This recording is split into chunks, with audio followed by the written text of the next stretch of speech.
O'sh shahridagi oliy o'quv yurtlarining birida faoliyat olib borayotgan o'qituvchi 2 talabaning o'qishini bitirib beraman deb 4 yildan beri aldab pul olib yurganligi aniqlangan. Bu haqda Ichki ishlar ministrligining O'sh shahar va oblast bosh boshqarmasining matbuot xizmati bildirdi. Aniq bo'lganida tovlamachi muallim 2012-yildan beri 2 talabadan o'qish uchun 19 ming so'mdan va unga qo'shimcha sessiyalarga ham pul olib yurgan. Talabalar sirtdan bilim olayotgandan sessiyalarni topshirayotganini o'zlari ham bilmagan. Bugungi kunda 2 talaba birinchi bosqichning o'zida o'qishdan chiqarilganini va puli to'lanmaganligi aniq bo'ldi. O'sh shahar Ichki ishlar boshqarmaligining jinoyatni tekshirish bo'limi xodimlari tomonidan tovlamachilikda gumon qilingan 32 yoshdagi o'qituvchi kecha 12-mayda vaqtinchalik ushlab turuvchi joyga kirgizildi. Uning bir talabadan 63 ming so'm, ikkinchisidan 48 ming so'm olganligi aniqlandi. Tekshiruv ishlari olib borilmoqda.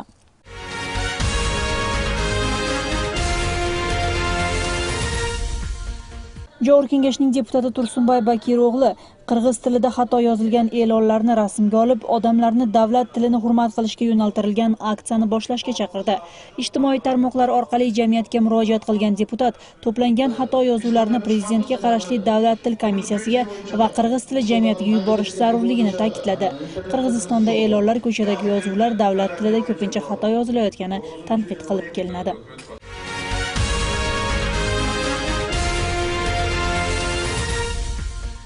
Vitse-premyer-ministr Abdurahmon Mamataliyev Batken oblastidagi chegara bekatlarida bo'lib, chegarachilarning ahvoli bilan joyidan tanishdi. Abdurahmon Mamataliyev Batken oblastiga bo'lgan ish safari chog'ida Ko'ktosh-Oqsoy-Tamdiq avtoyo'lining ahvoli bilan tanishib, O'sh-Batken-Isfana yo'lini tez orada bitkazishni tegishli organlarga topshirganini hukumatning matbuot xizmati bildirdi. Abdurahmon Mamataliyev shu bilan birga chegara bekatlarida bo'lib, huquqni himoya qiluvchi organlarning turmush sharoiti bilan tanishdi. Hukumat Batken oblasidagi huquqni muhofaza qiluvchi organlarning bo'limlarini kuchaytirish uchun yordam beradi.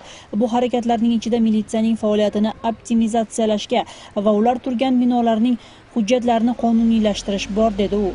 Mamataliyev shu bilan birga Qorabog' chegara bekatining ochilishida ishtirok etib, Batken oblasti Ichki ishlar boshqarmaligining xodimlari uchun solinayotgan 24 xonadondan iborat uyning qurilishi bilan tanishdi. Batken oblasti Tojikiston va O'zbekiston davlatlari bilan chegaradosh. Chegara maydonida aniqlanmagan hududlar ko'p bo'lganligidan kelishmovchiliklar bo'lib turadi.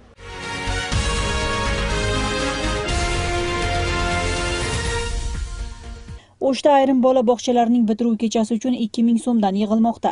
Bu haqda farzandlari 61-Aqqarqira bola bog'chasi tarbiyalanayotgan ota-onalar aytgan.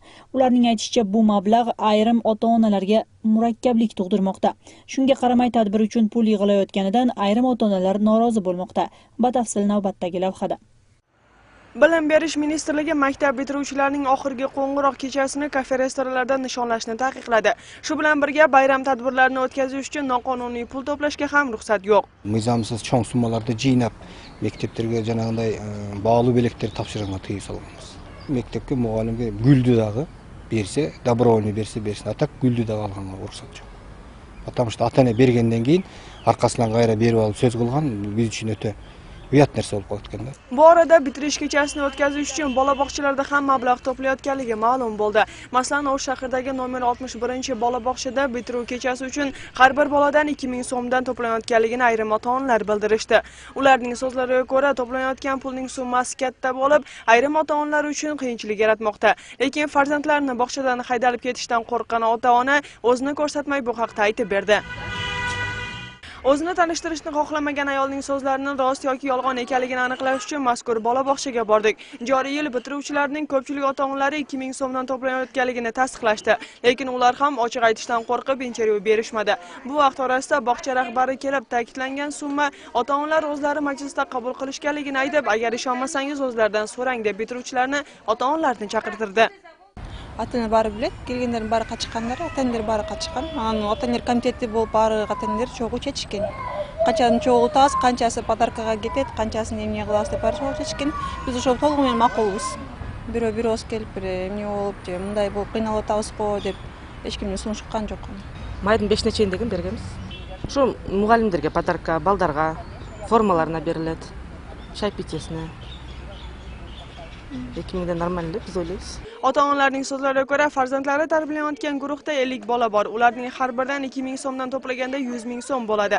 Boshida ota-onalar bitiruv kechasi yaxshi o'tishi uchun 3000 so'mdan to'plashni xohlashgan, lekin bog'cha rahbariyati bunga qarshi bo'lgan. Hozirgi vaqtda to'planuvchi summaning yarmi berilgan. Burun biz жөн эле диплом берип, анан торжественно узатат элек. Азыр биз ошондо медаль, ар бир балага медаль асылыш керек, ар бир балага торжественно кылабыз, залды жасатабыз, оформление кылабыз. Жакшынакай болуп узатышыбыз керек деп бизде элитаны, айрыкча элитанын немелери келет да балдарга. Баардыгы эле ошондой кылып айтышты. Анан мен ага келишпейм, өзүңөр чечкиле. Аны чечсеңер, родительский актив өзү чечиш керек. Mazkur bola bog'chada joriy yilda 6 guruh bitiradi. Hozirgi vaqtda har bir guruhda tadbir o'tkazish uchun mablag' to'planmoqda. To'planuvchi pulning summasini ota-onalar komiteti hal qilgan. Bog'cha rahbariyatining so'zlariga ko'ra, mazkur bola bog'chada bitiruv kechasini o'tkazish tashabbusi birinchi marotaba bolalarda yaxshi taassurot qoldirish uchun ota-onalarning roziligi bilan bo'lmoqda. Это всегда добровольно, понимаете? Бул дайыма ата-энелердин ыраазычылыгы менен гана болот. Мүмкүнчүлүгү жокторго мажбурлоо болбойт. 2-3 ата-эненин каражатты берүүгө мүмкүнчүлүгү жок. Алардын балдарына бала бакчанын каражатынан медаль жана диплом алып берип жатабыз. Сама лично. O shahar bilim berish boshqarmaligining so'zlariga ko'ra, shahardagi bola bog'chalarda bitiruv kechasini o'tkazish uchun mablag' to'plangan fakt ro'yxatga olinmagan. Mazkur bola bog'cha oblast kasalxonasining qaramog'ida bo'lgani uchun boshqarmalikning bundan xabari yo'q. Biz koординирующий орган катары мен ошолорго эскертип коюуга алым жетет. Анткени биз бардык эле жерден талап кылып атпайбыз. Ал менчиктин түрүнө карабасын, мамлекеттик болобу, мыйзамсыз чоң суммада акчаларды жыйноонун кереги жок. Ал бала бакча. Ошол бала бакчадан үйрөнүп келген мектепте да ошол кылыктарды жасап атпайбы. Ошондуктан мындай коррупциялык элементтерди жок кылыш керек. Башкармалык тарабынан эскертебиз. Эгер ага дагы улак салбай турган болсо, анда биз министрликке чейин ошол бала бакча боюнча чара көрүү жагы боюнча атайын кат жолдошко укугубуз бар. Boshqarmalikning qo'shimcha qilishicha, ishonch qutilariga ota-onalar shu kabi shikoyatlarni jo'natsa bo'ladi. Jo'natilgan rasmiy ariza bilan bog'cha rahbariyatiga ma'muriy jazo ko'riladi. Madina Ulug'bek qizi Nazgul Oxuna, Aybek Bedilbekov, Intimaq.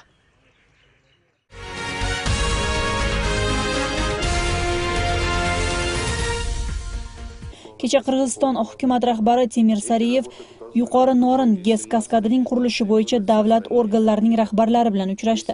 Bu haqda hukumat apparatining ma'lumot bilan ta'minlash bo'limidan xabar qilishdi. Premyer ministr kengashni ochishda ta'kidlaganiday, yil sayin Qirg'iziston Respublikasida elektr energiyasini foydalanish darajasi yuqorilamoqda. Unga ko'ra elektr energiyasini chet ellardan import qilishga ehtiyoj paydo bo'lmoqda. Biz o'lkaning energetik tarmog'idagi muammolarni tezda hal qilib, generatsiya quvvatlilik bo'yicha loyihalarni amalga oshirishimiz zarur. Bu maqsadda Qirg'iziston Respublikasi va Rossiya Federatsiyasining hukumatlararo Yuqori Norin gez kaskadini qurish va foydalanish to'g'risida shartnoma tuzilgan, dedi Sariyev. Kengash natijasi bo'yicha Premyer ministr tegishli davlat organlariga Yuqori Norin gez kaskadini qurishga yer maydonini ajratish bo'yicha ishlar natijasini bajarishni tezlatish, loyihani moliyalashtirish va Qirg'iziston tomonining Yuqori Norin gezning vakolatli kapitaliga hissasini uyushtirish mexanizmiga bog'liq masalalarni ishlab chiqish, shu bilan birga xususiy mulkdagi yer maydonlarini sotib olish tartibi bo'yicha qonun bazasini yaxshilash bo'yicha topshiriqlar berdi.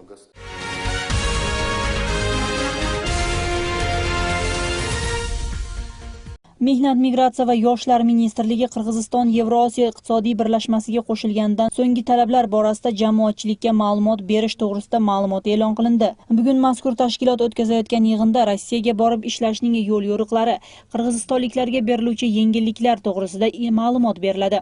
Shuningdek, birlashma muhojirlarga qanday ijtimoiy ta'minotlar taklif qilishi, tibbiy va nafaqa to'lovlaridagi o'zgarishlar to'g'risida so'z boradi. Savollarga ministr Aybek Azranqulov, Rossiya federal migratsiya xizmatining Qirg'izistondagi vakilligi rahbari Vladimir Filipov va Xalqaro migratsiya tashkilotining menejeri Pavel Shalus javob beradi. Yangi yo'l yo'riqlarga muvofiq qirg'izistonliklar bundan buyon Rossiyada avvalgida 7 kun emas, 30 kungacha ro'yxatsiz yurishi mumkin. Shuningdek, ular maxsus imtihon topshirish bilan patent olishdan ham bo'shatilishi aytildi.